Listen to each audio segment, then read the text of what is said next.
All right, guys, welcome. You made it to our final call, our final interview with seller finance experts.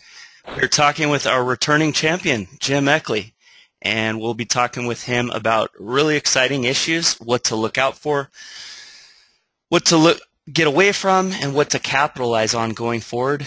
We're going to clear up some of these Dodd-Frank issues that we've been getting just quite astoundingly. Terry and I were talking about earlier, just a lot of the ongoing misunderstandings, and I think we'll be able to clear those up in the next in about 3 to 5 minutes. Questions on lease options, forbearance.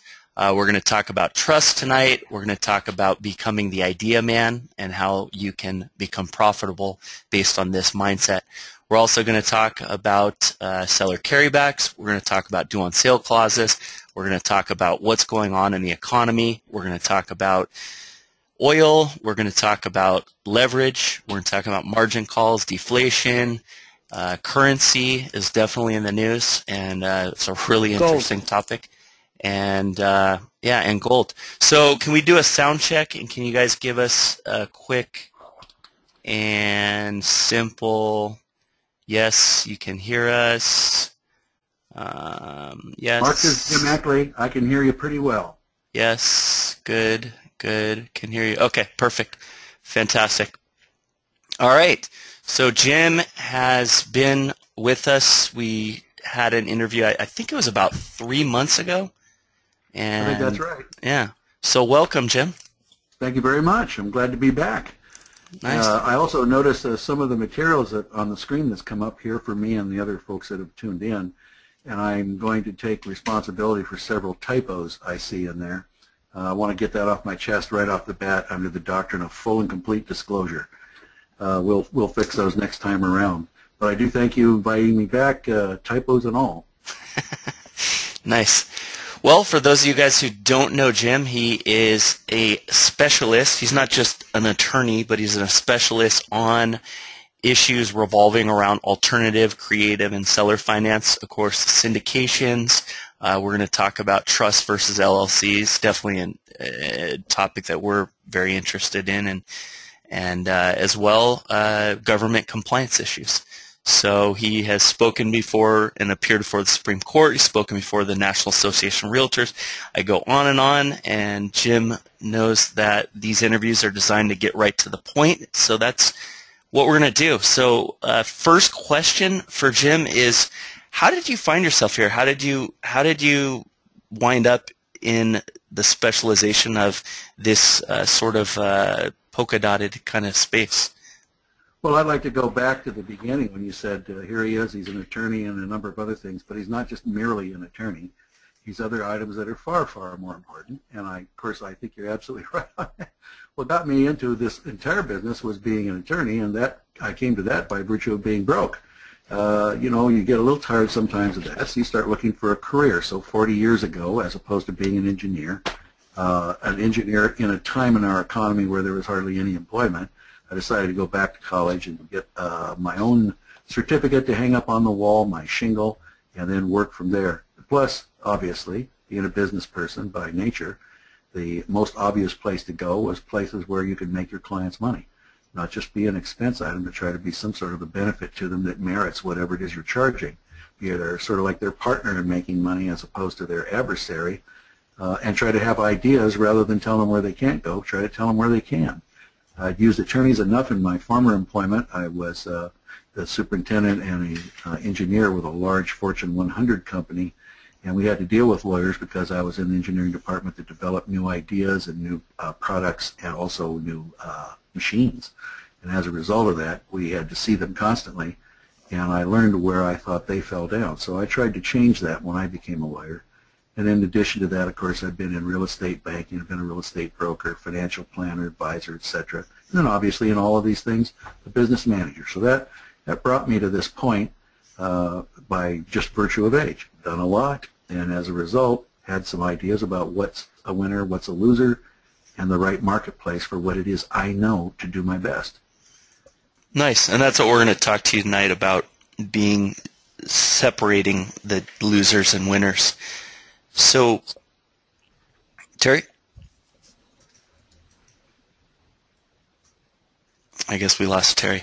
So, Jim, moving forward, let's talk about this concept of being an idea guy, because myself, coming from a family of attorneys, I just, it's nauseating. You go and pay someone some money. My condolences on that. I'm sorry you did that, but fortunately you did well. But all my life, you hear the words no, no, no, and it's the flip side of the coin. Obviously, is not necessarily telling someone a yes, but becoming the idea guy. And this is something that we always talk to with our sellers, our investors, our real estate agents, the people that we work with and the people that we deal with is, we're here to provide options. And I think that's really going to be leading the way. So can you talk about that deeper? Well, I think what you're talking about is how to be a spark plug. And obviously that's going to be subject of some of what we talk about tonight, because one of the things we do want to hit, and I'm sure a lot of folks tuned in to find out about, is what to expect in 2015. Yeah. When I sent out a flyer about this for some of the folks that I work with and see if they wanted to tune in, I called it Chaos in 2015. And right now, it looks like it could be. So, and I hope we're going to be able to get to that, as I have some ideas about what we can expect in the first quarter of 2015. But what it all boils down to is having another idea and be imaginative. And I got to, when you told me some of the questions you might ask me, and I do thank you, by the way, for that, because sometimes things like, what is your favorite color, and things like that. It takes me time to think of these things. But you asked me some really easy ones like, what are your realizations and lessons learned, and why are we here, and why are you in that kind of business where you have to be a spark plug for ideas? And then part of that was, tell me about your defeats. And of course my answer to that is, what defeats? We're never defeated. No, just kidding. Here's what I learned by both defeats and victories, and these have been sort of mottos that I use. And every time I approach a problem, this is what I use as my mental paradigm in approaching it. And it's really simple stuff. It's stuff that mom and dad would have told you, or a good uncle or a great-grandfather. Starts out with, look before you leap, thought before action, what goes around comes around, and due diligence in all things. And so what it means is you don't want to act and believe it's thinking when all you're doing is feeling. You need to use your noggin. You need to think. And you also have to realize that just because things aren't working the way they were does not necessarily mean that you wait around until they get better. It means you look at what is and deal with it and say, you know what, when things are awful, that's a moment of opportunity. That's the time for me to come up with an idea that comes up with the answer, be the man with the plan at times when things aren't working. And it doesn't mean going back to things that you did before. Sometimes it means learning new tricks. So today, if anything, in the last quarter at least that we have seen here in 2014, learning some new tricks is really going to be the name of the game. And if you don't, I really can't see how anybody's going to do much more than wait for the phone to ring and wait for the phone to ring and wait again in the first quarter, or maybe even the first half of 2015. So those have been my goals. And here's what I have seen as the most successful people that have walked through my office, because it's not just me. I get a chance by virtue of being an attorney to meet lots and lots of people. And I see the ones that have been really, really successful in their own right. And I dare say probably 3/4 of the people that I work with I think are more successful businessmen than I am. So I learn a little bit from these folks each time they come through. And here's what I've seen that's been universal about success in adverse situations: imagination, creativity, and originality. You notice I didn't say, go back and try something that didn't work 2 or 3 times more. You notice I said imagination, creativity, originality. They got to a stump in the middle of the road and they figured out a way around it. Or they figured out how to sell stumps in the middle of roads. They always did. Being obsessively in touch with your marketplace or your business. You know everything there is to know about it. Don't get into something you don't know. Find out about it and then get into it. And reasoned risk-taking. In other words, not just throwing money at a problem and hoping for the best or betting the farm on red. You've got to start taking reasoned risk-taking, and last, understanding leverage. Most everybody I've ever dealt with that made way more money than they started with didn't do it with all their own money. They did it with other people's money, either conventionally loaned or people that were just wealthy individuals that said, hey, you got some great ideas. All I've got is money. Can I help you with that? Or leverage, not having to put every single dollar into every single deal. putting 10 cents down on a dollar deal and riding it long enough to maybe flip it and make your money. So these are things that I learned over time, and they seem to be almost uniform among the successful professionals I've seen out there. It comes down to the bottom, and here's my thought. It says, I wrote this last one down, it said, also, better to sell a service than a product. Most of the most successful people I've seen weren't selling a product they owned. You always run the risk when you have to make widgets and sell the widgets that the widget market might change and you're stuck with a warehouse full of widgets that don't fit the current market. But with your head, you can change that in 2 seconds. So if you're selling expertise, that you have some control over, and your only bench stock is your time. And so that's one you can invest and you can get your money back. Expertise and money to invest in are not always in the same head or the same pocket. So sometimes the best thing in the world is someone who's the man with a plan, and the other one was a man with the money. And they can get together and make some of the best teams out there. You don't have to be all of it. So ideas do have value, and most of the people that just merely have wealth are looking for idea men. And lots of times that's how we end up with them. They're in the office saying, look, I'm looking for ideas. I've got lots of money. Give me some ideas here about places for me to protect it or better it. So that's where we become valuable to them. And then the last one is, I think of this one constantly as I'm walking out at night and locking up the door of my office. There is no such thing as a poor smart guy. If you're poor and you want to have more than poor, then there's something wrong. It either is you're not being smart or you aren't smart. Now, if you're totally incapable of being smart, it's time for you to try something else. But if you can be smart, it's time for you to get educated. And that goes back to that due diligence. Get smart, learn your product, learn your strokes, and then go out and market that. So those are the things that have made sense to me. The last term that I would throw in there is creativity. When we're talking about creative finance and alternative finance, obviously, I think we all believe we know what it is, but it really, I think, is much larger than most people think. I looked it up in the dictionary just to make sure I was starting with the right place, and it says having or showing an ability to make new things or think of new ideas. Notice it doesn't say going back and trying the old stuff over again. It says coming up with a whole new way of doing it because the old way doesn't work anymore. Using the ability to make or think of new things, involving a process by which you assimilate new ideas and approaches to an objective that it usually is then done in what would be referred to an unusual way. And then it says at the bottom, at the definition here, which I like, it says having the quality of something created rather than something imitated. So in other words, rather than imitating others and others who have paradigms that maybe are not working, the best thing is to come up with a new idea when that stump appears in the road. Those are the attributes of what I've seen as successful people, and that's what brings us to creative finance. That's why we're here, is when there are stumps in the road, and God knows there's plenty of them out there right now with the banks and the C.F.P.B. and Dodd-Frank. It's time to think of another way of doing things. And that's where the term creative financing or seller finance actually starts making some sense. So you talked about due diligence, and certainly, Dodd-Frank now falls under that category and that umbrella of due diligence. One question we keep getting, and I think we might start charging people just because we're giving out the same answer, the same question. Issues on both sides of the fence, whether you're acquiring a note and modifying it. We actually were at a convention where a speaker was saying you just do it as a forbearance, and that's somehow a way to get around Dodd-Frank.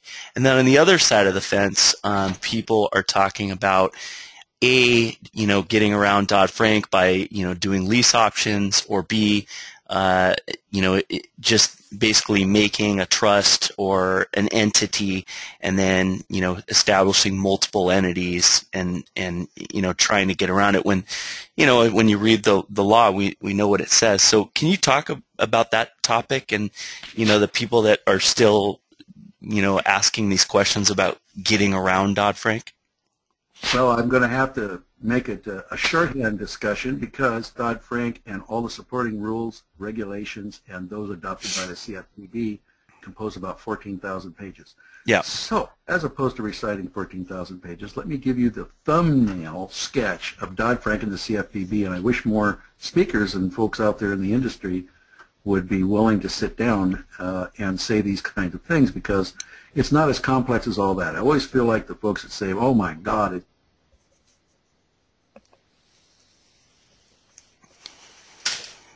or maybe they have an agenda about selling you the answer for a lot of money and telling you that it's highly complex is the best way to do that. Here's how it really boils down.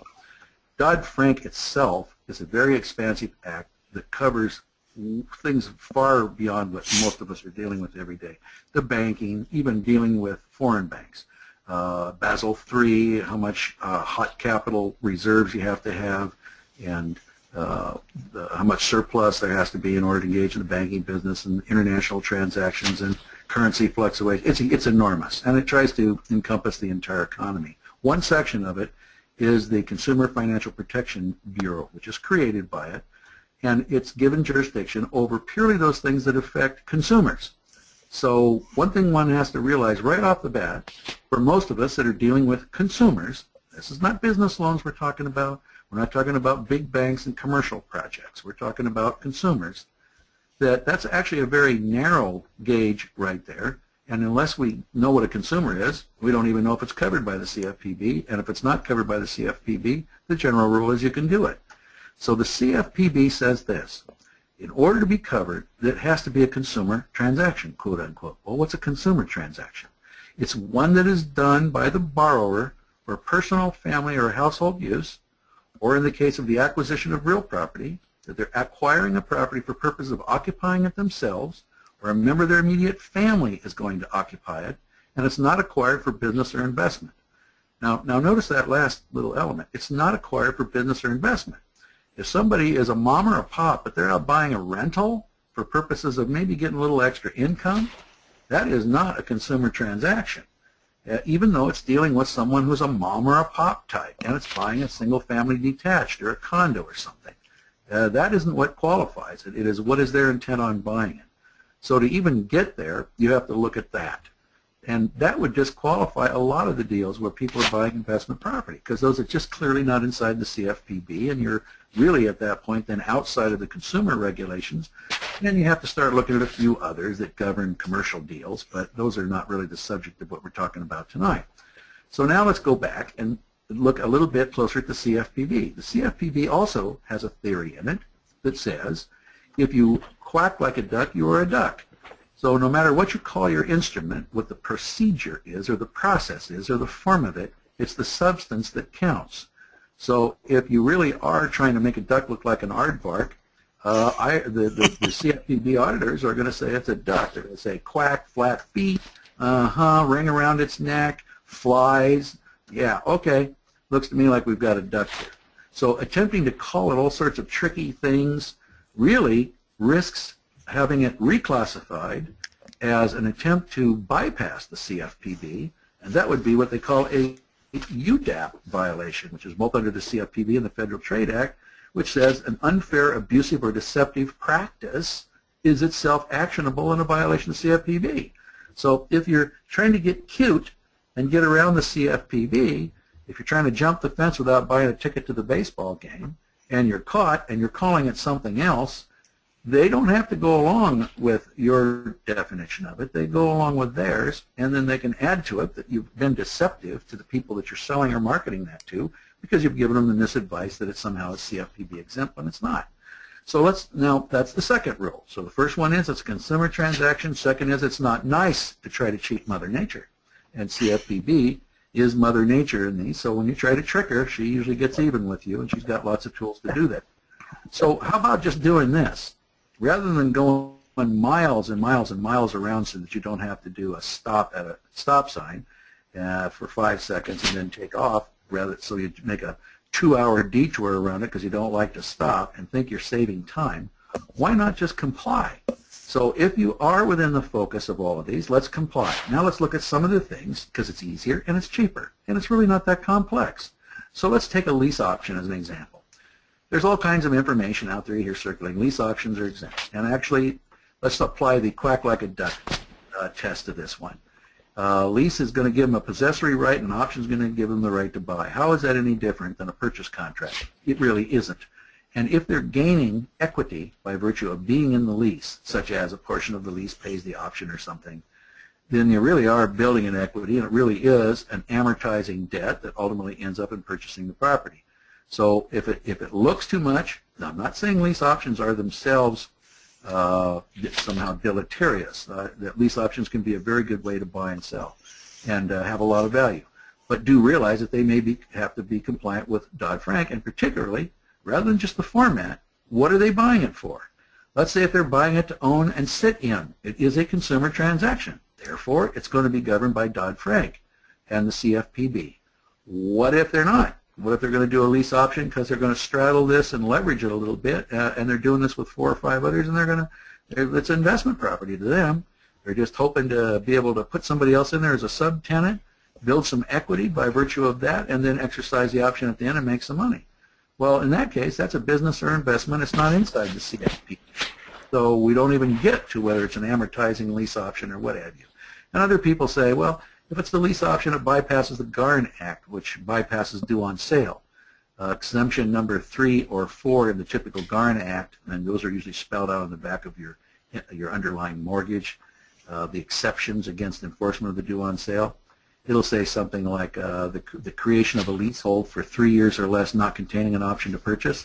Those actually, it could be a fairly decent dodge for that, for the enforcement of the due on sale clause, not so much the CFPB, but there are some good structures.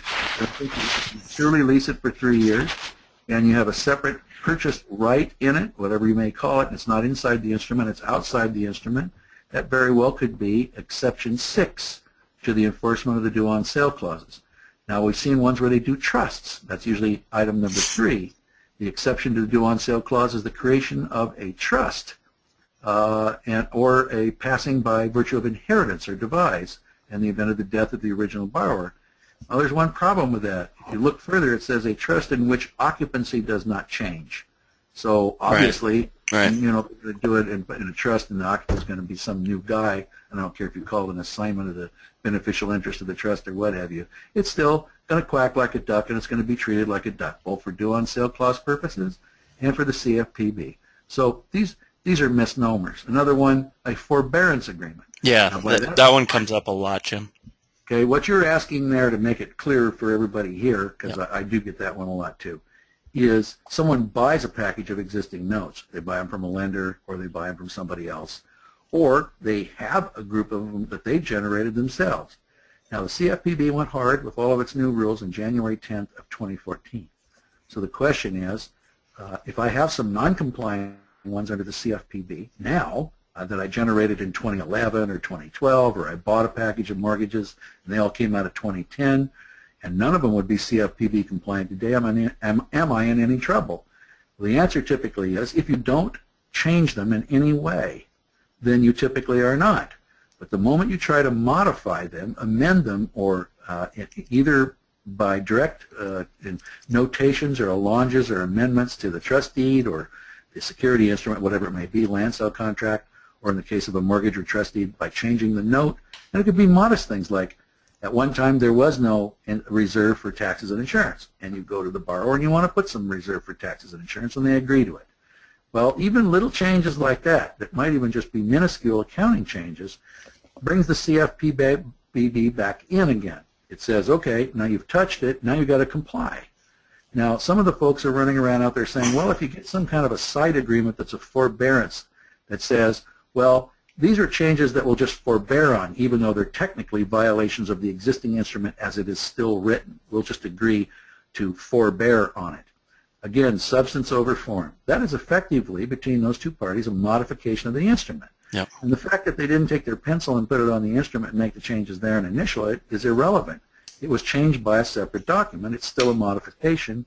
It would still then bring it back into a position where it might have to comply with the CFPB. But again, you always ask the question, well, who are these people? Well, this guy's a big wig investor that bought it, and the people that are in it is a whole bunch of investors that got it on lease options or you know, a mortgage. They bought it as a second home, and now they're renting it. Well, if that's what they're really doing, these people may not be consumer anymore. These people may actually be involved in it for business or investment purpose, and therefore you can make these changes. And one of the first things I would have them do in that change is I'd say, please admit in our modification that you are engaged here in owning this property as a business or investment purpose, and you're not personally occupying it nor as a member of your immediate family. And if they sign that agreement right along with whatever the other modification might be, increase in interest rates or taking reserves and putting them in or out, if they do that, now you're outside the CFPB because the modification alone made it a whole different kind of instrument. It was no longer consumer paper. So there's all kinds of ways of solving these things, and a lot of these are just plain misnomers. Again, it's people trying to get around the light and not wanting to stop and going miles around it, thinking that they're saving time when in fact they're just burning it up. The easier way would be to tap the pedal and stop, do a California stop on the sign. I didn't say that, and then move on. And so a lot of what is brought to me are these kind of problems, and they say solve them. Show me how to beat the CFPB by some tricky documents on the side. Let's do something really cute. And my answer usually is, cute actually gets you into worse trouble. Why don't we just confront it, work with it, and change it into what it is you want? Now, is it possible that you're going to get a portfolio that are all pieces of consumer paper, every single one of them are consumer loans, and they didn't change, they're still living there and so on, and there needs to change it, and you really don't want to kick the CFPB in because you can have other violations like the interest rates are too hard and they violate the Anti-Predatory Loan Act. There could be all kinds of things. There could be CFPB violations in there. Well, here's what you do. You acknowledge it, and that's probably how you price it. Obviously, if it's got CFPB violations, it's not just you buying it. You can also use that as a sword, not just a shield. When that fellow wants to sell it or that bank wants to sell it, you beat them up with the CFPB. You say these are non-compliant, there's all kinds of problems, et cetera, et cetera. I am not paying what you guys are asking. You'd be lucky if I took these things off of your hands. And then you inherit them at, I hope, a cheaper price by beating your best price. Now, does this put you in line for a CFPB violation by being a holder? It can. But a way I cope with that, especially when I'm dealing with conventional lenders, is I make them indemnify me. I have them agree that the holder is completely indemnified, and that indemnity follows the paper. That in the event there are any violations or compliance issues, then the bank, you always have to assume that your person who signs this is good for the money, that the bank is going to hold me harmless, indemnify me, buy it back, pay me a premium, etc. These are just being creative on taking paper cheap and still having it perform and getting a higher yield and having a background guard, just like a straddle, like a hedge that almost everybody in the industry does, some kind of a hedge that if things don't go as you think, then it's going to be counterbalanced or arbitraged by some method that you protected yourself for that by maybe buying something else that if what you hold goes up, then it goes down or vice versa, so that you are hedged and arbitraged for that risk. And having someone sign a guarantee that's good for the money can help you with that. Now, is there any possibility that you'd end up with these horrendous citations and go to jail for non-compliant CFPB paper? It has to be pretty damn non-compliant for that, and you have to have enforced it. And I'll tell you, one of the really good examples out there typically is just horrendous interest rates and muscular foreclosure practices or enforcement practices. Those will get you in trouble worse than some inherent defect in this paper that it's somehow impure because a line or two in it isn't right, or it is consumer paper, and that the original financial portfolio that was filed had maybe a falsehood in it. Maybe the original mortgage vendor said that the guy had a higher FICO than he really had, or he said he had assets that he didn't have. Now, those are serious defects, and the consumers can use that you took false financial data from me, and therefore this instrument could be unenforceable in whole or in part. Well, that's the original lender and mortgage broker's fault. And can you inherit that and have a problem? No, not as badly, but it could make it unenforceable. So the insulation for that is not that you're going to, you're not going to go to the Crowbar Hotel and be issued a candy key and meet some guy named Mitch who has earrings and has become your best friend in the jailhouse. No, what that really means is that now you've got recourse because you've got that indemnity agreement. You go back and recourse it, make it their problem. Okay, you got stinky paper underlying this, and you said you didn't. You warranted that it was at least that good, and didn't have stinky paper for the original financing. Now it turns out you did give me my money back. So there's always ways, I use that as an example, it's just anecdotal, but there's always ways to solve this problem. How about, let's say you have completely complying paper, and somebody is a little nervous about buying it because it's a little bit inventive and creative, but it is complying.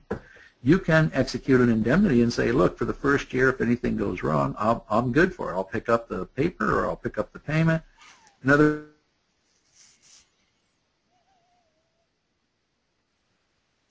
You may have some other investor out there that says, guarantee $1 million worth of paper that it's going to be good for 3 or 4 years.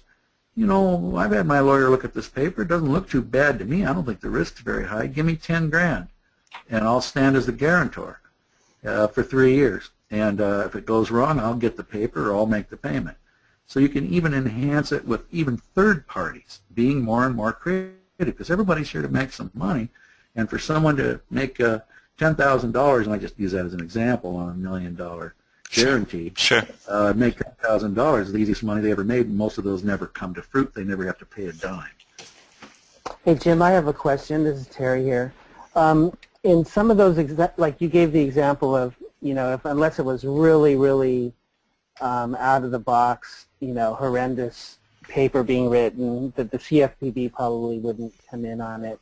But what I've heard people say is, well, you know, especially with some of these notes that are reperforming, and it's actually happened to me once where the borrower will find an attorney to try to find a hole in what was done and then use the CFPB or the laws to come back and you know, hammer you on your negotiations a little bit. And so I think I'm sensing that that's the bigger fear in all this than the CFPB, and you know.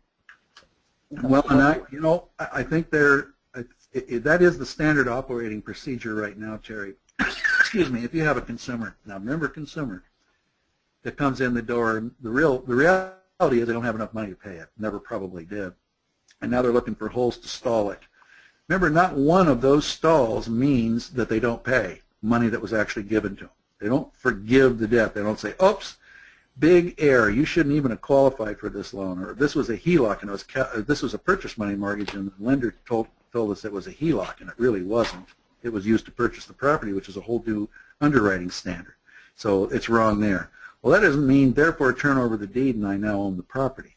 What it means is that, well, you may end up with this property, or you're going to end up with your money one way or the other, although it may be adjusted. Filing a lawsuit is really, many times, less attractive to the consumer than solving the problem with you. And if it turns out that the consumer really is an empty sack, very few lawyers get really involved in that because there's no real upside. The CFPB itself does not give a civil remedy to a consumer plaintiff. It allows them to drop the dime over at the CFPB and say, this guy, I think, has got some paper that is not complying, and yet it is CFPB governed, and they might look at it and they might not. And in the cases where they do, it is a letter that says, please tell us what's going on, because I've had to defend a few of these at this point. It is not a siren going on outside, the screeching of tires, helicopters overhead, and barking dogs at your door with a PA system coming on saying, come out with your hands up. That is not what happens. It's a little letter to look into it a little bit, and then when you usually tell them the facts, it's usually the end of it, that they say, okay, well, just go do your civil remedies and let the court figure it out, because the mortgage itself usually says any dispute over it will be solved in the court having jurisdiction over the property. So those have not turned out to be big deals. But if the question is there paper that's so stinky you ought not touch it because it's just not there, just not worth the risk? Yes, the answer is yes. And if you're taking paper and buying it, what should you look at? Well, it's either going to be borrower-based or asset-based. It's either going to be, hey, I wouldn't mind getting that property back if the guy didn't pay for the price I just bought the paper for, or this guy is really, really good for the money. I think I'd pursue him, and I think he would not dare not pay me because he's upstanding in the community, he's got a great FICO score, et cetera, et cetera. Most of what we've learned is that borrowers can change overnight, but property takes longer. For valuation changes, the best way to buy paper is to look at the underlying collateral and make the assumption, if I ended up with it for the price I paid for this paper, would I be hurting? And if the answer is hell no, I'd probably be even in better shape than if they paid me, then you've got a good piece of paper, and that's worthwhile buying. So you've got to look, fold back to the worst case analysis, and it's not people. They can go file a Chapter 7 tomorrow for about $1,100. They change overnight, and their fates can change quickly, and you can be virtually with no money at all, and then they're sitting in the property forever. As you go through the Chapter 11 bankruptcy, attempting to remove them from it, or the Chapter 13 or the 7, so that you can get your property. The better way is to just look at the property. And most of these cases, statistically, of every 100 cases where someone argues that there's some defect in the paper, in the end it's a rear guard action to try to make it so they don't get a deficiency judgment against them. Lenders end up with the property back, and if the property is at least valued well beyond the paper, they're really not in any worse shape. If you're a big financial institution, it's tougher because your REO is more expensive to you. But if you're the typical investor who's a real estate broker or somebody, it's easy to cash that in and get your money back out of that property again by a resale. So yeah, there's ways of protecting yourself, and yes, there's paper no one should buy, no one should touch, toxic paper, and the only way you know that is to know the CFPB or have a lawyer or somebody like yourselves, mortgage brokers and LMOs that know what toxic paper is, do their due diligence so you know what you're buying or what you're selling. That's the key. Okay. So, Jim, let's talk about a topic that we're in big favor of is the use of and the favoring of LLCs over trusts. Can you go into that a little bit? Well, I'll toss a little bit on that, again, I want to make sure before we get to the end of our sessions today that we talk a little bit about 2015 because I'm sure a lot of people are pretty interested. It's in that. It's the next question. It's the second to next question. Yeah, I just don't want to run out of time because these are, I think those are the things that are really bothering everybody right now. But let's go back about this trust business. There are folks out here who are purveying trusts as the way to hold all their paper or instruments or assets. And typically they're what they call a grantor trust. You convey it to the trust can be independently trusted by some other trust or some other entity that also is controlled by you. And there's sold out there doing three things. And every single one of them seem a little dim to me. One of them is that they then somehow do not trigger the due on sale clause. That is absolutely untrue. I've seen a lot of people say, well, I've done 100 of them, I haven't been caught. And I always say, well, and accelerated. I always say, okay, well, that's like the two guys that just fell from the 15th-story window, and at the 7th floor they're saying, here we are at the 7th floor, and we're all right so far. You just haven't been caught yet and challenged, and when you do, that'll fail. There is no exclusion for any form of trust in the Garn Bill or the due on sale clauses or the Della Questa case, Fidelity Federal versus Della Questa, that says that there's an exception for a trust use that in itself changes possession. Now, if you're living in the house and you want to transfer it to a living trust or you want to put it into a trust for purpose of estate or device, that exception is there. But to say that the magic buzzword is just put it in a trust and then go ahead and do whatever you want with it and you're outside the due on sale clause is just ridiculous. It's not true. It sells maybe trust packages by people that are purveying them, but it just is not true. Then the second thing you hear about is the trust insulated in the event you have a lot of creditors chasing you. Now, first of all, of course, I'm a little worried about people who put things in trust because they have a lot of creditors chasing them.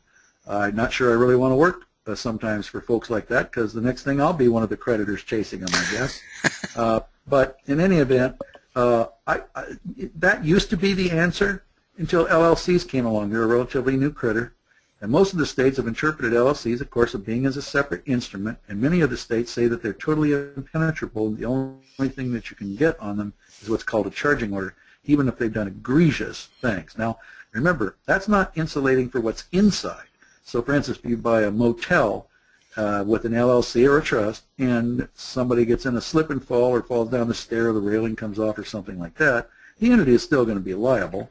And in most states, those who control the entity and could have prevented that, such as the manager or the owners, that could have said, hell, we got to fix that railing before somebody gets hurt, they're going to be individually liable for negligence. That's not what I'm talking about. I'm talking about putting things in a trust or in an LLC to protect it from issues that are outside the LLC that do not arise from the assets that are inside of it, such as you lose your rear on the stock market. Now you got your broker after you because you bought all your stock on margin, and at 15%, and he sold it at about 7%, so he'd like a check.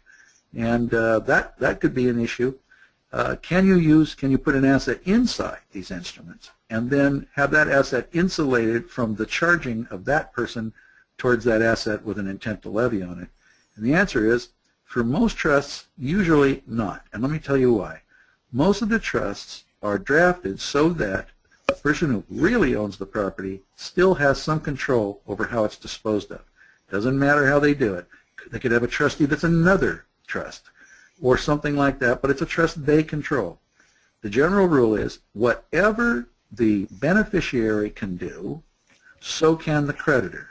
So if the beneficiary is the guy who put all the money in it and all the assets in it, and he through a string of other people related by blood, marriage, or business affinity, or it's another entity in which he owns most of, he or she does, can control how that money is used and could actually divert it to themselves if they wanted to, the creditor succeeds to that power. Whatever the beneficiary can do, the creditor can in a trust. And that usually is the death knell for most trusts, because after they get through all the onion skins, they finally find out that by hook or by crook, the beneficiary is capable of managing and manipulating the trust, and then they accordingly step into those shoes and they can do the same thing, and their first order is pay me all the money. Then the other one, the LLCs, are different. They consider an LLC kind of like, that's what they call them, members, kind of like a member in a country club. A person cannot levy on your membership in a country club because it's a permissive thing, or it's like a driver's license. You got a license to drive a car. People can't levy on your license and sell it at an auction and someone else ends up with your driver's license. It's a membership. It's a different sort of a critter. It's not really considered to be an asset item, and therefore the courts have been kind of stumped on this. In some states have even made a rule that says a membership interest absolutely cannot be sold. It's completely exempt from levy or execution because it deprives other members and damages them. And why should innocent members be harmed by one member who didn't pay his taxes or didn't got in some kind of trouble with his stockbroker? So the idea is, to be fair, that it cannot be levied on, except a charging order can be put against it in some states, not all, a charging order in which the judgment is sitting there waiting that if any distribution ever comes out to that member, distribution comes out to the member, then they can levy on it. But so long as it stays there, it can't be. And of course, if you have a family LLC, your kids are still getting their benefits, and there's a lot of ways that you can see that that money comes out to some benefit, paying your spouse if she's not co-member, he or she, co-liable, paying the spouse's property taxes and the mortgage on the house and so on. There's other ways that it can come out than that way. Also, many times with these LLCs, you put a minority member in it, in which it says that in the event that the majority member is ever levied on in any way, the minority interest can buy them out for a very reduced price, saying, look, you got this thing in trouble, you're jeopardizing our whole membership, so therefore I want a 65% discount as liquidated damages. I'm going to buy it on a promissory note amortized for 20 years at 1% with no payments till the end. Okay, well, that's all the creditor gets, and wow, that's not a very attractive note. Usually they would much rather bargain with you at that point in time, and they usually settle for about 30 cents on the dollar. So you're not beating them. You're getting them away from your door, but you're putting yourself in the position where they take a serious haircut because they realize it's going to take forever to get to you, and then even then they may not get to you. So LLCs are by far the better instrument out there to use. Some states have gotten around them a little bit, like for instance, California says that you can't use an LLC to bar liabilities for the individual members. It kind of went right through that. On the other hand, Nevada doesn't say that. They say it is a bar. Arizona says it's a bar even in bankruptcy. Most of the states, Montana, Wyoming, very good state, absolutely protected once it's in there. So you put your LLC. You may live in California or New York or New Jersey, but you'll put your LLC in one of those states because that's fine. That's where you'll capitalize your assets. So there's a whole theory on how to do that, and that what I'm telling you is the right and the best way. And then the third argument that you hear from people is, well, if you put it in there, you know, you'll beat IRS and the Bureau of Alcohol, Tobacco, and Firearms. And I'm going, oh my God. So let me get this straight. So now we got a system where IRS may be attacking it, and the Bureau is going to show up with dogs looking for machine guns and liquor. Okay, well, this is not an instrument that I want to have my client involved in, and that's an instrument, that system of holding assets if you came to me and tried to sell me that, I'd tell you that all I saw right there would be a close brush with handcuffs, and I'd turn it down, and I'd tell my clients, don't buy it. And as I gave a presentation, your reason for the noteworthy convention in Nevada, I had a couple of really good, bright bankers sitting there and said pretty much the same thing. In fact, if they came with a screwball deal like that, most of them would say, this guy's a crook. We don't want any dealings with him. So I don't think any one of those three involving trusts are good answers and good solutions. If it's a legitimate family trust, there's lots of value to that. But these things controlled, so there is no pass-through to you of its profits. You've sufficiently taken your hands off it so that you really don't run it, then you really don't run it. And it's an entity, and it gets taxed as an entity at a very high rate. And there are no exemptions for things like having 4 kids or being blind or a vet or over 65, like you get on your 1040. There's no exemptions at all. So you're paying more tax. So that's no answer either. Have I made my point on this, or shall I just froth at the mouth and get it over with? No. Okay. Yeah, I mean, let's talk about the economy and the country and the turmoil and gold and what you see for debt in the future, like the. Well, for those out there who keep abreast of these, remember one of my theories is stay on top of your game. You got to read every day. And of course, there's certain instruments out there that I read every day. Wall Street Journal is one of them. The Economist is another one.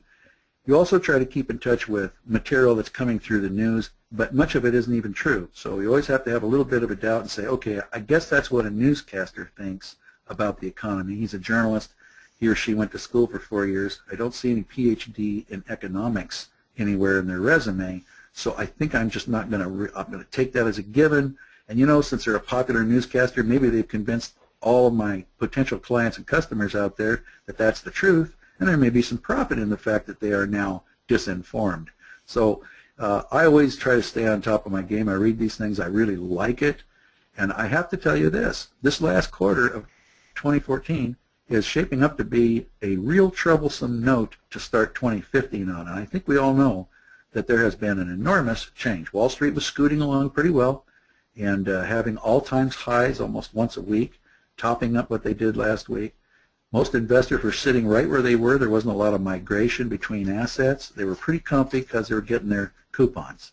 And then suddenly it all fell to hell. And that, of course, was with the oil issue, where suddenly the Saudis and some of the real big oil producers who do not have expensive oil, their basis in the oil, what it costs them to get out of the ground, is very low. It damn near squirts out under its own power.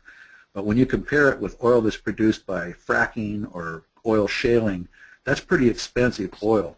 You get much below $100 a barrel, $90 a barrel, and you're actually losing money on that. But fortunately, because of high gas prices for so many years, fracking and side drilling became really viable, and shale melting and cooking became really, really viable, but only as long as there's expensive oil. So one way you could look at this, you could say, boy, those guys are really smart, the old OPEC guys. Before, they just raised the rates. Now they just lower them and put all their competition out of business. So pretty soon all the shale guys and the frackers are gone away because their cost of overhead to produce that barrel is way too much. And then you take all the little guys like Venezuela and these other emerging oil economies, Iran, and you put them out of business because they're expensive as well and hanging by a thread. So there you go. Now you got everybody out of business, and then you start raising the rates again. So we know that oil has dropped now rather to rates that have been unseen since even the late 60s. And I've jotted down, by just watching Wall Street and seeing what's happening here, these I actually jotted down a couple of weeks ago, and they're all coming to pass. Not because I'm so smart. This is actually, some of these are other people's thinking, because I listen to opinions as well, and some of them I say, you know what, that does make sense, and then others not. So here's what I wrote down when we first started talking about this session today. I said, first, let's look at events that are going to make the first quarter, if not the first half of 2015. You cannot determine the benefits or the risks or positioning and coping strategies unless these are diagnosed and projected. The most significant events that are going to play out in 2015 are the unique developments of the last quarter of 2014, which are on the news and some very uptight boardrooms right now. And I know because I serve a couple of those boardrooms. And there's a lot of people that you wouldn't even think were connected with the oil industry that are pretty freaked out because they are in the chain of events. As one industry falls, it hits the next and the next and the next. So here's the thing I see. Item number one, the sudden market collapse of energy is going to play out still. It hasn't been heard yet. It's just starting. It's going to play out in 2015. While what it has and what it will do to the lenders who are deeply involved in the conventional loans to those companies in oil extraction, refining, finishing, and delivery, and particularly hard hit will be the junk bonds associated with these entities. You've got to remember, oil is a big business, and there's a lot of bonds, a lot of banks that are deeply involved in financing the oil. And a lot of these were even junk bonds for wildcatters that got out and tried to get in on the oil bonanza. And this is now suddenly imploded, and it's left a lot of banks holding dirty paper, including a lot of oil patch banks in Texas, the oil states, you might call it, Texas, Pennsylvania, Colorado, because suddenly the bottom has fallen out. Certainly all the Canadian operations, the bottom has fallen out. They can't produce it for as low as it is right now. There is no profit. And a lot of banks who thought they had security and had a pretty good borrower on the hook are finding out they don't, and they're going to have to make that up somehow. So the oil companies are already failing, and I'll give you an example. I'm just going to read a couple of the Wall Street Journal headings of the last just a couple of days. KKR stumbles on shale deal. KKR just got into the oil shale business because it was making such a ton of money. And then, of course, it goes gunny sack 3.5 weeks ago, and they just declared that they lost $470 million so far. They had just purchased into the oil shale. Now, these are the smart boys. They purchased at $7.2 billion, and then they put another $3 billion in assumption of debt on an oil shale business, and it went completely upside down on them in just a couple of months. So they're staggering around looking for money right now to put that deal back together. And there you're talking the bright boys, KKR, who supposedly never stumbles. Now you go out in another one, Jefferies. The Jefferies Group, LLC, a small boutique brokerage, not mid-size, I guess, I wouldn't call them small, who's just never been wrong, and they made some really great calls in commodities. They just fired their boss today, Kelly. And over this, the collapse. So the securities industry is starting to get hurt badly, and they're calling margins. See, a lot of these stocks and futures for oil were bought on margins, 15% down, and you owe us the rest later, and they would use that to leverage to hopefully resell it, and then make all their money back, pay the 15, and make a little profit on top of that. Can't do it now. In fact, they're getting a bill. So what are they doing? They're liquidating other stocks to meet the margin calls. And so you'll see stock market in the background here. You're going to see a lot of exiting taking place, getting back into liquidity again, and probably not coming back into that market. And I will show because of margin calls. That's right, margin calls. And also, I think a lot of folks hearing the drumbeat are feeling like it's time to get liquid, because I think everybody is starting to feel like this really is a bubble. And as long as it was complacent for the last year and you just left everything where it was and you always hit a quinella on your returns, that's one thing. But now that you got Russia saying it's on the verge, currencies are devaluating, the U.S. currency is hardening, treasuries aren't paying anything, junk bonds are completely down the drain because those were based upon those kind of returns by a borrower who could pay. I'll give you another one of these front page news items saying, hey, it's a reality.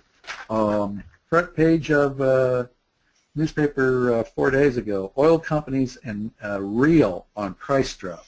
So it's oil companies, refiners, and everybody. Now imagine if you were an airplane company, you're out there, you're selling airplanes, and airplanes got to fly and airplanes got to get fuel. You say, well, they're probably immune to all of this. Well, then let's look at the people that are actually flying passengers around the actual trafficking companies, like Southwest or one of those. What do they have to do? They have to buy futures. They have to buy futures on oil. They got to know that they're going to have fuel when they need fuel. And what would you do right now when the market is going up and down in 10 and 15% increments, even in just a couple of days? Would you go long? Would you go short? Would you buy anything at all? This guy's got to start figuring out how many passengers they're going to have, what their ticket prices are going to be months from now. But how can you estimate that when your biggest overhead item, oil, is screaming up and down and gyrating like a fellow that's at the end of his rope? It's the flux itself that makes it impossible to figure out what your game plan is to cope with it. Same with railroads, same with motor freight. So everybody gets hurt all the way back. Plastics industry, created out of oil. What do you do in the plastic industry right now? You got to buy your raw products ahead. Well, what do? You go long, you go short, go blind? What do you do? And so these guys are falling apart. Fresh signs, it says, second page, of global slump challenging the U.S. Europeans are having some real trouble, of course, because they're very oil dependent and don't have much of it native. And now they don't know what they're going to be paying for it or whether they're going to get it. And, of course, Russia's going broke, and so they're quickly trying to extort for higher oil prices because they are the ones that almost solely provide to many portions of Europe. And so they're going to try to squeeze on the money part simply because they can't get their oil anywhere else. Second page, let's see here. Found another one I just checked off. It's to virtually point out that it's all over the marketplace.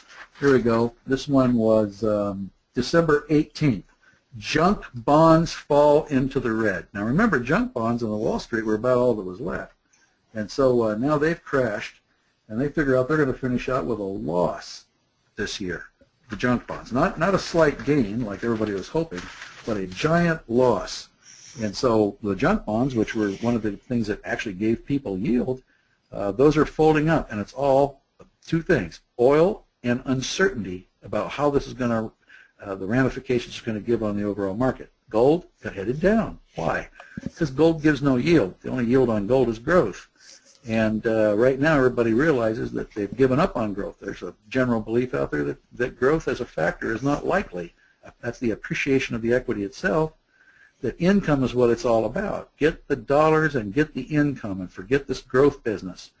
And growth always requires that you sell in order to realize it, the growth, and then you get taxed. Whereas at least if you've got an income property, you don't have to sell it in order to realize whatever gains are coming out of it. So gold's sinking at a time where you would have thought with all this flux that gold would have been rising. Then I also indicate that all of the energy-related borrowing companies themselves are going to have to go broke. I don't know how the banks are going to cope with these. Some of them are deeply in them. Other issues.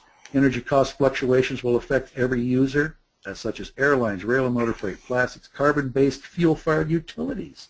See, the utilities got to buy ahead of time, too, and many of them buy years ahead on their commitments off of the commodities market. What do you pay now? You got a yo-yo energy future. Do you go long? Do you go short? What do you do? Energy wobbles unpredictably because the benefit of low or high prices cannot be counted on by anyone. Markets that usually go up and down gradually these days can go up and down in a day to levels that can drive people bust, just like a KKR rather. Margin calls will be made, dollar will harden, European markets will go flat as they're currently cheapens to the dollar. And you can see that real clearly. It's in all the headlines right now. You'll see in a minute where I'm going with where I think this is going to do for seller finance. U.S. will buy cheap imports and labor is going to go flat. Remember, when the U.S. dollar is hard, that means whatever its import is cheap as to it, because the currency spread is that the currency from the originating country is lower than yours, so you don't have to pay them with as many dollars. And when there's when you're importing everything, you don't have to make it domestically, then that flattens out labor. Right now you're seeing that the harbor masters and all of the folks that load ships have already decided they're going to go flat. And that reason they are now striking, and up and down California, most of the ports there are choked up, and shipping is not getting in. There's a big article in the journal about that today. It's because they can see the writing on the wall. So U.S. exports will lag because they're going to be too expensive in U.S. dollars for the world's declining money to buy. Housing will remain flat with the usual modest spring rise, but it's going to have to lay flat because there's no sense that the market is not in flux, and I don't think there's going to be any rise in employment. It's just going to be this mythical rise that we keep seeing. And by the way, that rise is not that more people have jobs. It's because more people dropped out of unemployment compensation. It's called the JV3 rating. JV6 is how many people are actually out of work. JV3 is how many people have fallen off of unemployment compensation. And most of the rates we see showing an increase in employment and an improvement of it are because they're using the JV3 rates, which mean that they've finally been on it so long they've just run out of unemployment compensation, and now they're down on the curb with signs saying we'll work for food. under the new rules and the way they look at this, those people are employed simply because they've fallen out of the system. The likelihood that gas savings will be used, everybody was hoping that these new gas savings will be used. Everybody will run out and buy flat screens and beer and SUVs. And actually, I think they're going to use it to pay down debt. Banks will be resistant to lend until this whole mess washes out. They'll do light HELOCs only to gilt-edged borrowers in locales where there's actually some equity. Some banks connected to energy will really be in trouble and probably will just stop lending altogether. Wall Street gets tricky once again when investors bail because of the confusion and junk bonds default because of heavy equity bailout liquidations. Treasuries returns go to zip, as we've seen. A big flight now, both by Europe, the Asian community, and Americans to back into safety. So you'll see all the treasuries have dipped down. They're paying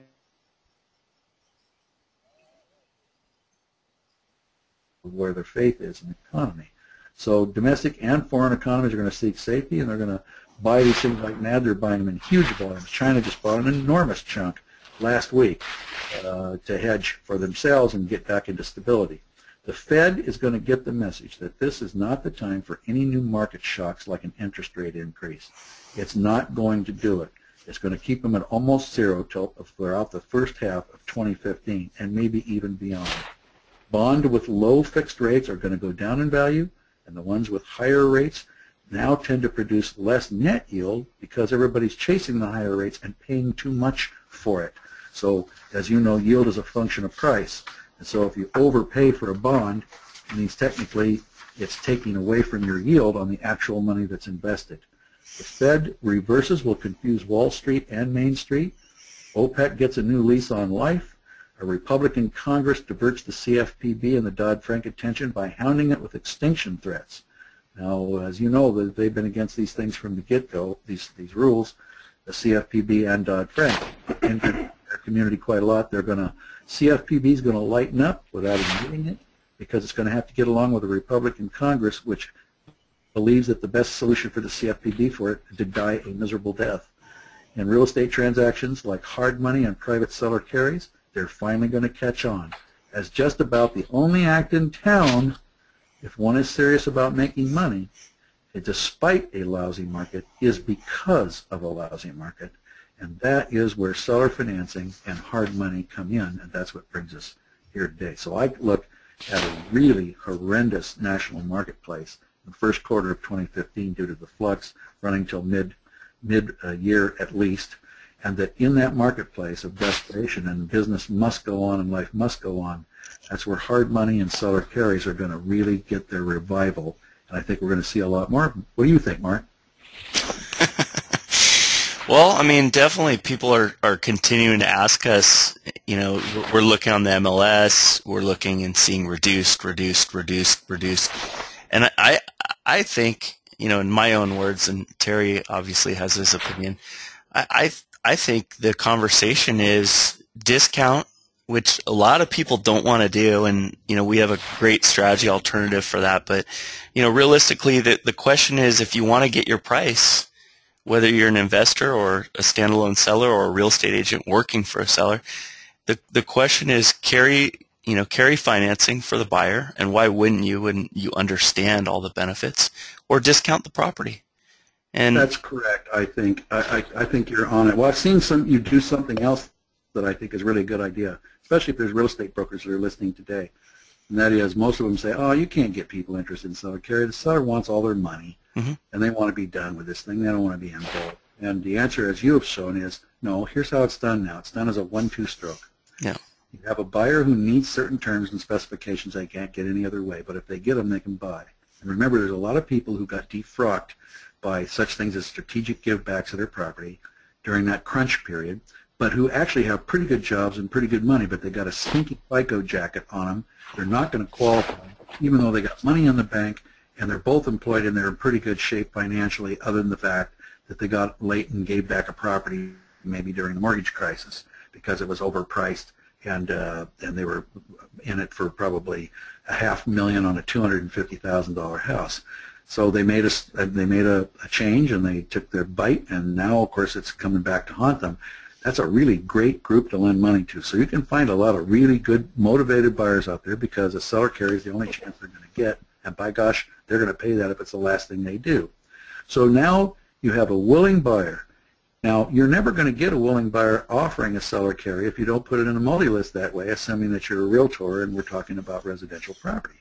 You got to check off that box that says seller will consider a seller carry. It can't just all be conventional or cash. And if they've got a really low basis in the property, why would you want them to get all cash? Because they're going to get the tax crap knocked out of them.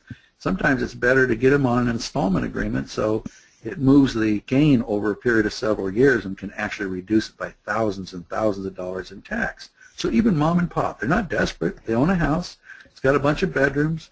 Kids are all gone. They want to sell it. Those folks would be a really good idea for a seller carry. It's even smarter for them, even if they wanted to hold it, because they get interest on their money and better by far than what they're getting in the bank.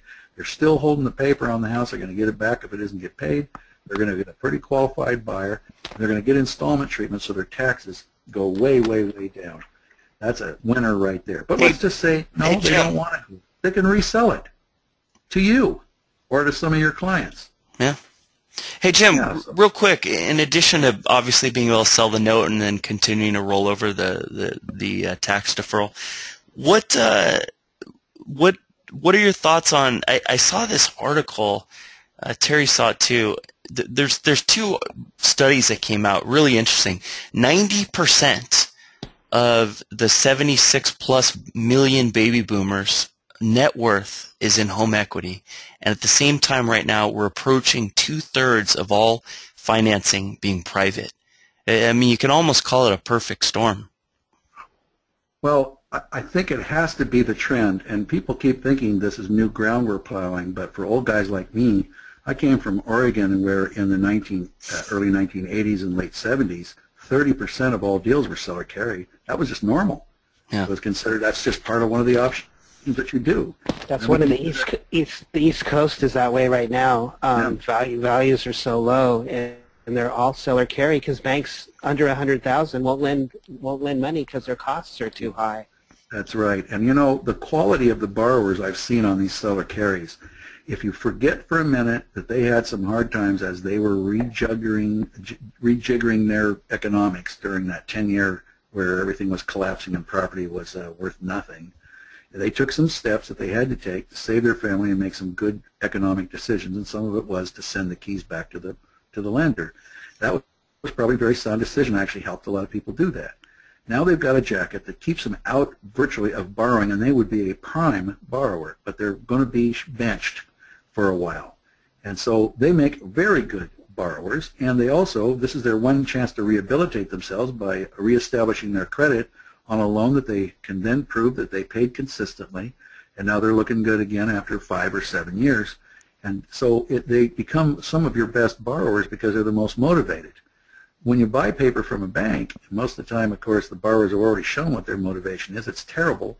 And a lot of times the paper is messed up, and they probably should have never gotten the loan, and it was overappraised, and that's why these people aren't paying anymore, because it was overmortgaged and overappraised. So you got a time bomb ticking there, and unless you want that property badly, the chances of getting all your money are iffy unless you've really done some due diligence and build in some hedges for yourself. But when you find somebody like these, and I just sold a couple of portfolios for clients where they had portfolio collections of seller carries. These were folks that are in it for the investment. They're, rather than fix and flipping, they're fixing and putting folks in on a seller carry. And then they bundle all those up at a very good rate. By the way, those borrowers, they're willing to pay a heck of a lot more than conventional rates to get in there. And unless you're getting up in excess of, say, 14%, you're still within the realm even permitted by the CFPB. I've seen a lot of 9 and 10% seller carries in which they are right on the money, Johnny on the spot, paying every month and glad they've got it. And it's only interim finance. They actually rehabilitate themselves, and in the end they usually take it out by getting finally new conventional finance because they're clean. They've been down the road far enough to where the FICO jacket drops away and the tri-merge is looking good again. It's the answer, and those command a premium. They command a premium. In other words, they don't sell those notes at a discount. They're selling them at a plus because those notes are bearing 10%, and they got people with a good payment history that are very motivated and usually are in pretty good financial shape. Well, when you're looking to buy those notes and you're looking at your money in the bank at zero, I mean, That's the point. Why would anybody be in the stock market today when they could buy those? And that's where the money comes in to say, okay, mom and pop, you don't want to carry that note. But let's look at it this way. The borrower has now made it of what he can afford, and it's a pretty good deal for the borrower, and they're going to pay like loyally at 10%. Seller, do you really care now? We're going to flip that note 2 days after you close on it, and a hard money guy or a mortgage investor is going to come in and buy it from you and pay you a little bit of a premium because he's going to get 10% money. So the net of it is a hard money guy that you want to know, and you need to know people like that nowadays, gets a return on his money that he's been looking for. The seller gets the property sold, usually at a premium because it's been demonstrated that seller carriers get higher prices for their property and sell faster. And the buyer has got an instrument that he's really happy with. He couldn't have got from a conventional lender, and he's back in the marketplace. It's everybody winning. That's correct. That's why I think there's going to be a huge, there already is, but I think now, if you're not on board, that the conventional marketplace, the stock market, and the banks are the stump in the road. And the way to clear that stump now is to think of something else, be imaginative. And why not go back to a proven technique, which is seller carries that will move property? I think that's the answer. Will it move everything? No, nothing does that.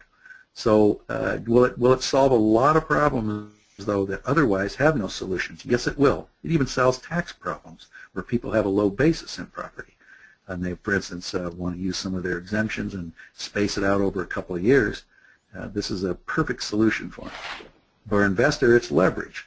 If they want to get some leverage, if you're coming and buying, a lot of investors are coming in, not just moms and pops, and they're willing to buy on a seller carry. So they get a little leverage. So it looks good for them on the buying end as well as buying the note. Sometimes they buy the property on that basis because it's good for leverage. So these are the things that all count, and there's just no way, if you do your work and use your head, your noggin, not use your glands and think you're thinking, but actually use your head and use your thinking and do your due diligence, that these are a bad deal. It's everybody's winning. You move property, you take advantage of the problems to turn it into a plus, rather than moaning and groaning and sit around waiting for a marketplace to come back that looks like it might not ever. This may be the new normal, but certainly for the first half of 2015, that marketplace is not going to revive as everybody had hoped. It looks like it's going to be more ambiguity and more creative solutions. Yeah, the CFPB, as of January 10th of this year, you know, I just, with the implementation of all of that, the market stagnated, and it's below 2013's sales rate, you know, price appreciation. And you know, now we're going into 2015 with more question marks, and I believe legislation caused the market to shift. It's a paradigm shift, I call it, that will never, at this point, unless Dodd-Frank goes away, which it won't. It's different. It's different. We have prices now based on cash purchase prices because even though interest rates are low, you can't get the loans. Well, and you can't appraise. And remember, there's no, you know, the appraisers know they've had the shot fired over their head by the CFPB, you know, the Truth in Lending Act, that false appraisals, which typically are appraisals that were overappraised, are going to get them in trouble with the CFPB, and they will be visited, and their E&O insurance better be intact. So the appraisers have learned, now that there's supposed to be a disconnect between them and the actual lender, that it's better to underappraise than over. You can't be penalized, and you can't be sued, and you can't be cited for an underappraisal. Even though it doesn't make the loan work, you're not attached to the success of the loan anymore. Overappraisal is where you can be whacked. So now they're seeing no value in anything because it's a safety place for them. Well, there's no appraisal required. Of course, if the seller wants to on a seller carry, or the buyer wants to and get the property appraised, more power to them, or a broker's price opinion or something like that. But it's not required.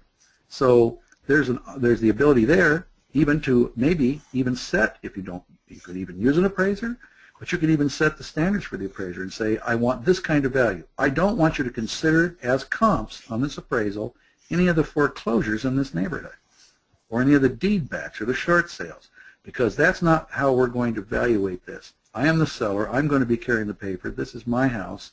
If there's going to be an appraisal, I want one that shows me what my intrinsic, long-term value is in this thing and not a fire sale value. So, same with a buyer. They may want to know that. But there's no requirement that it be appraised. So from that standpoint, that doesn't become a hurdle either. And it's probably just as well, because in that particular instance, these people are going to be long-term stayers. These are not people that are going to be flipping. These are folks that need to stay there to build their credit jacket, and that means they're going to need to be there for 5 to 7 years. Well, yeah, excuse me, but what I was going to say is an appraisal it's not necessarily the value of home, but the value of the transaction, and there could be some terms in that transaction or that loan that give that property extra value, and so how can an appraiser have the skill sets to know what that is? I think you're right. I always say that that's the time to get somebody that's a broker, licensed mortgage originator involved, because they're going to look at it from the standpoint of the instrument itself and how the transaction is sculpted. And as I say, I've had people over the last few years, because of the economic crisis, come in that, believe it or not, they've got a FICO score of like 610 because they gave a property back they strategically defaulted, and it was wise for them to do it. They're into something they were upper middle class folks, maybe even a physician, maybe even a lawyer. No, forget the lawyers, they're lower class. But they had a productive jobs, but they gave the property back, and it was a good decision because they were in it for a couple of million, and it was worth about $750,000, and there was no future in that property, so they let it go. This works best in non-deficiency states, and yet they come in and they want to do a seller carry, and they've got $375,000 in the bank. They got $500,000 in a pension fund, a 401k, and both of them are pulling down major money, and their household income's $230,000, and those people can't get a loan. Now, I'm not kidding when I talk about people like that running around out there incapable of finding a loan. Now, those are, wow. Yeah, I wish people like that would walk in for my seller carries all day long, but we have seen really, really good ones. Also, people that have their own independent businesses, you know how that works. They can have a very successful bar and grill, but they couldn't get a loan only if their life depended on it. And they can even have a clean FICO score, but they just do not want to lend on private businesses anymore, where that's the source of income for mom and pop, is their little business down on the corner that's been there for 25 years and been doing pretty good. They don't even want to see it. You know that, Terry, and Mark, because you see that stuff all the time. Mm-hmm. Well, on a seller carry, is that a problem? Hell no, that's not a problem. These are really good candidates. Let's sell them that property. Well, maybe even let's loan them some money if we're in the lending business. Yep. So, yeah, I think that it opens virtually every door that the economy is shut. And waiting with all these predictions that 2015 is going to somehow be better is waiting in vain. It isn't. That old thing about when the going gets tough, the tough get going. It's go out there and offer an idea that nobody else has. Explain it properly and educate yourself on what you're talking about, and take that and become the seller carry king of your town as a real estate broker, or if you're in the mortgage lending business or the hard money business, maybe it's a good idea, since your source of these kind of products should usually be right where they come from, which is the brokerage that should be generating those right now. If you've got a favorite broker or brokerage, real estate broker, and they're just sitting on their thumbs and don't know what to do, and you want to buy some paper, let's go down and teach them how to do these. So they're going to start generating some paper for you to start buying. These solutions are there. They're possible. And right now, as you know, all over this country, it's starting to dawn on people, hence why they're now having conventions for real estate licensees, note carriers, hard money, etc., to come in and learn about these and start doing them. And they're all over the country now. Yeah, yeah. We speak at them. I know. That's the point. And, you know, I've seen some pretty good-sized portfolios. Maybe people, they always say that he who speaks does not know, and he who knows does not speak. So you wonder in the room, and sometimes I'm really wrong on this. I speak in front of maybe 300 people at some big note convention, and I look out there and I say, who are the real players and who are the folks that are just starting? No harm in being either. And usually I see these guys in these really jazzy clothes with their $1,500 suit, and they're the beginner. And then some guy wanders up, and kind of a funky-looking old guy, you know, with his hat off to one side and his shoes don't match. socks down around his ankles, and he turns out to be the guy that has the $26 million portfolio. It's the millionaire next door. Yeah, that's right. It's absolutely true, because they don't talk a lot about it. They just do it. And why would they want to tell you what they're doing and making a fortune on? Because you're a competitor. So if you're not getting it from somebody who doesn't have an angle in it, like some good instructor out there, or somebody teaching you, mentoring you in how to do this, you're not going to hear about it. You're not going to hear about the fortunes being made, because why in the world, with those folks that just found a gold strike and are digging that gold as fast as they can, want to tell you where the mine is? Yep. Yep. 100%.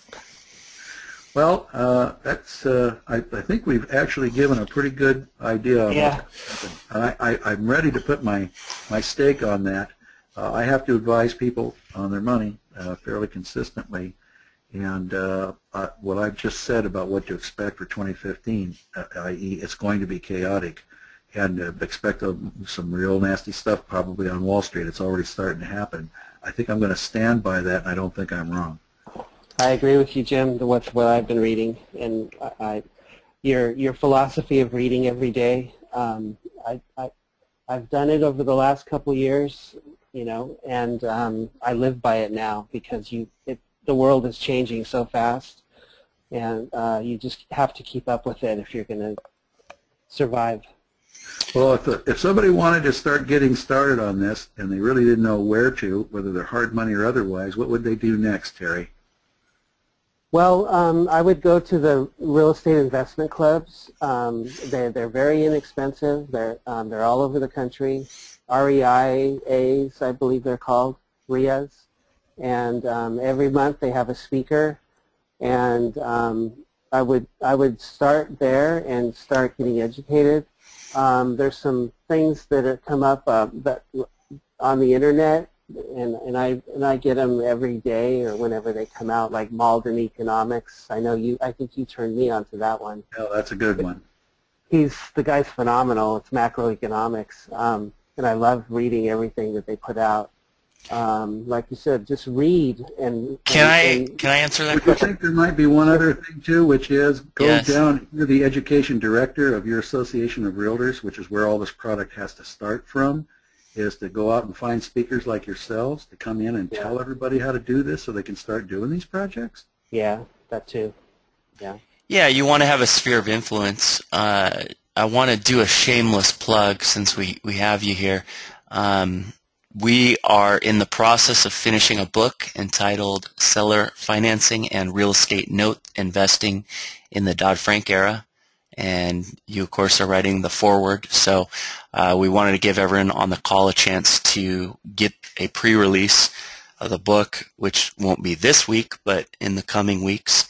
And yeah, so we're excited about that. It's going to be short and to the point and extremely relevant to 2015 and beyond, much like the topic of our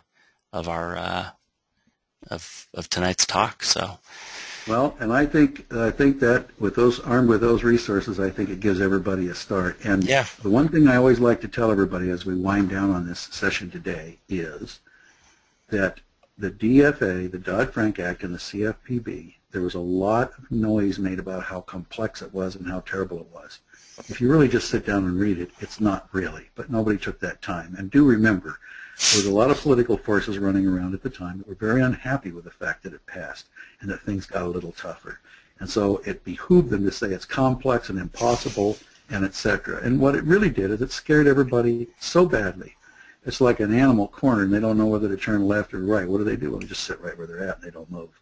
And I think what it did is it confused everybody so badly that they just didn't move. And that's why we've had such a terrible market when we could have had such a good one comparatively of the last couple of years, because there are some positive signs.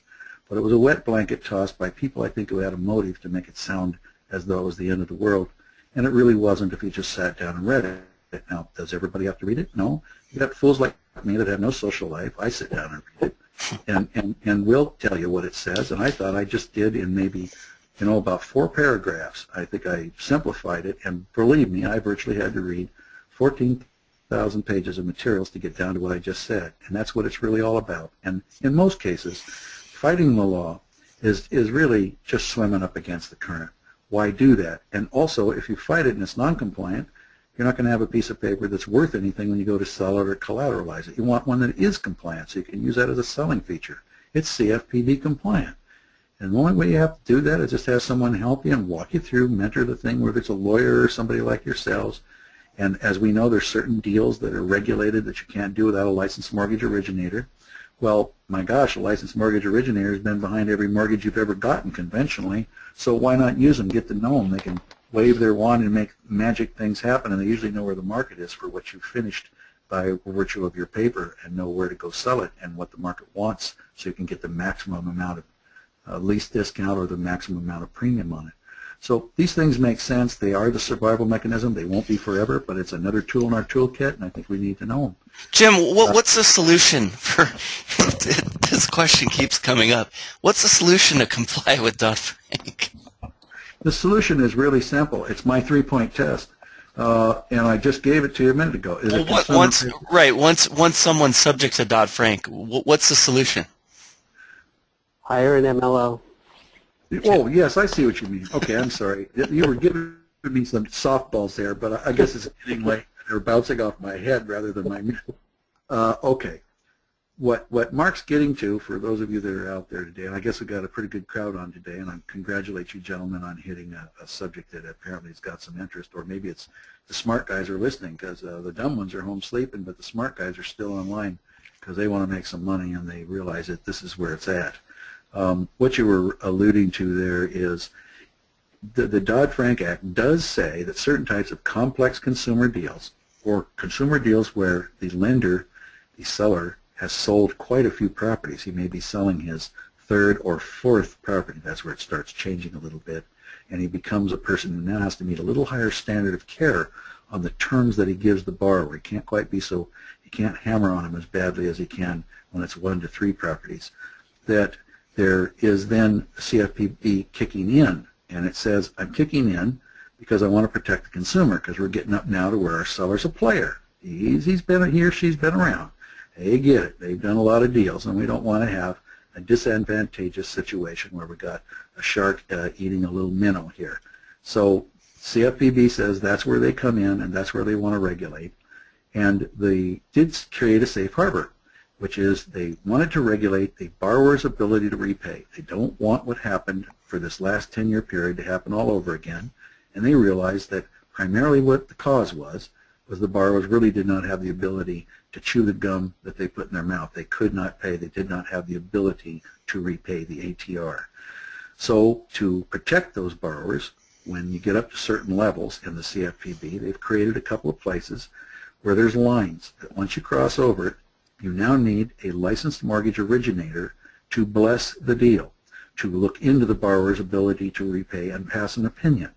That's usually not very expensive, and it is the tiebreaker. It's what makes it happen, and it's not any more than points or fees or anything else that anybody's ever paid on commission, to deals with conventional loans.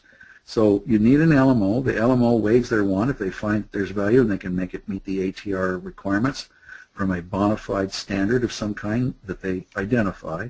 Then your loan goes through, it's done, and it's a good CFPB compliant loan. So get to know a licensed mortgage originator, especially one that's had a lot of skill and a lot of experience. They not only help you put the deal together, they bless it so it's CFPB compliant. You don't do anything. You don't even have to worry about it. They'll worry about it. They bless it. It goes through. You or your client starts getting the money that they want or the product that they want, and that deal is over, and it's a small fee to the LMO, which is usually deductible in any event. And it's certainly a lot less than the 3 points that a lot of loan brokers were getting when they were doing some of these conventionals, and probably another point behind the deal. So it's cheap. Do you know of any MLOs, Jim?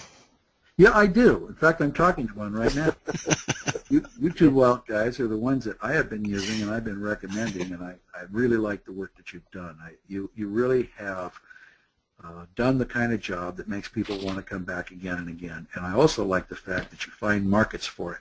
So when people are generating paper, you not only generate paper that is kosher, but you generate a resale value to it that then opens up an entire market for them to sell it or collateralize it and turn it back into money if they really want to after the deal is done. So I appreciate that. That's why we do business with you gentlemen. Nice. Thank you, Jim. Well, any closing thoughts? I think I'm safe to say you were our longest interview, but we expected that going in. Yeah, that's because I'm so talkative, you know. Also, maybe what that means is I'm so inarticulate I have to take 10 minutes to come up with a 1-minute thought. But that's lawyers. They think they're paid by the word, you know. I wake up in the morning and my first words are, and furthermore. It's just as though I didn't even stop. Of course, this creates, as I say, a checkered social life. So I want to thank you very much for inviting me on tonight. I hope some people picked up some good stuff out there. Our website is at the top of what appears on the screen right now, www.eckleylaw.com. And your phone number. Yeah, and we do a lot of freebies. I mean, people just trying to get started, or maybe they've got a deal and they need some advice on it. We'll help them with that and get them going. And then if there's going to be any work down the pike on that for us, that'd be great. But if it's just a little question comes up, we're open on email. Lots of times I can give a quickie answer. Don't be surprised if it comes in at 2 a.m. Because many times, of course, that is my work day. And sometimes it's long, like right now. This has been an 18 hours or 19 hours at this point for today. So we'll try to help. We'll try to see this thing go because we have a vested interest in real estate being a success, and we'd like to be part of that. Really appreciate your time, Jim. So you guys can email Jim through his website listed there. And, of course, if you guys have any questions, you can email us at our website down below in regards to seller finance and Dodd-Frank. And this concludes our seller finance expert series. And I think we concluded on the definitely the note we were going for. Look out for our book coming out, Seller Financing Real Estate Notes in the Dodd-Frank era. And happy Christmas, holidays, New Year's, et cetera, to you, Jim, and to all of our attendees and listeners and whoever's listening to this after the fact. We know that absolutely, completely, and entirely 2015 will be a invariably amazing year for you to the degree that you embrace these alternative real estate finance strategies, whether you're doing notes or doing real estate. So that being said, we're going to sign off and let you guys go. Thank you. Have a good night.